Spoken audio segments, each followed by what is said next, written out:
Vegetable fried rice বানাচ্ছি, তার জন্য অলরেডি আমি এখানে গাজর আর বিনস এই দুটোকে ফ্রাই করতে দিয়ে দিয়েছি।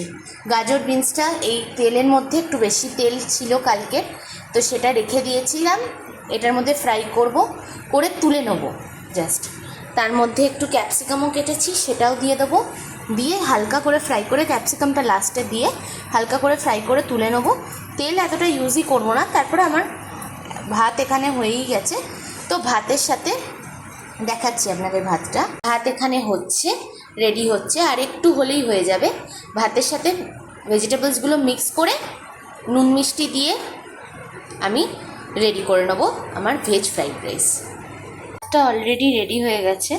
ভাতের মধ্যে আমি চিনি আর দিয়েছি হচ্ছে একটু ব্ল্যাক পেপার আর নুন, এই তিনটে দিয়ে দিয়েছি। আর এইদিকে আমার ভেজিটেবলসগুলো রেডি হয়ে গেছে। এগুলো তুলে তুলে এইভাবে একদম তেল ঝরিয়ে ঝরিয়ে তুলে আমি ভাতটাতে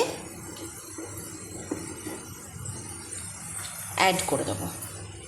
এইভাবে ভাতটাতে অ্যাড করে দিচ্ছি।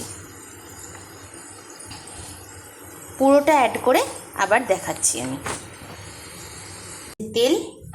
তেলের মধ্যে আর একটু পড়ে আছে, সেগুলো যতটা পারবো তুলে নেব। আর এই যে পুরো এটাতে অ্যাড করে দিয়েছি আমি। অল্প অল্প যা একটু আধটু আছে, এটা আমি তুলে নিয়ে এটাতে পুরো ভালো করে ভাতটাতে মিক্স করব। রাইসটাকে আমি একটুখানি দেখুন, এই যে ভালো করে জিনিসটাকে মিক্স করে দিয়েছি। মিক্স করে আমি একটুখানি আমার এই কুকটপে একটা দিয়েছি, সসপ্যান দিয়েছি, দিয়ে ওটার উপরে এটাকে দিয়ে একটু দমে বসিয়ে দিয়েছি। একদম কম টেম্পারেচার করে, সবথেকে মিনিমাম টেম্পারেচার করে আমি কুকটপে এটাকে একটুখানি দমে বসিয়ে দিয়েছি। দম হয়ে গেলেই রেডি হয়ে যাবে আমার ভেজ ফ্রাইড রাইস।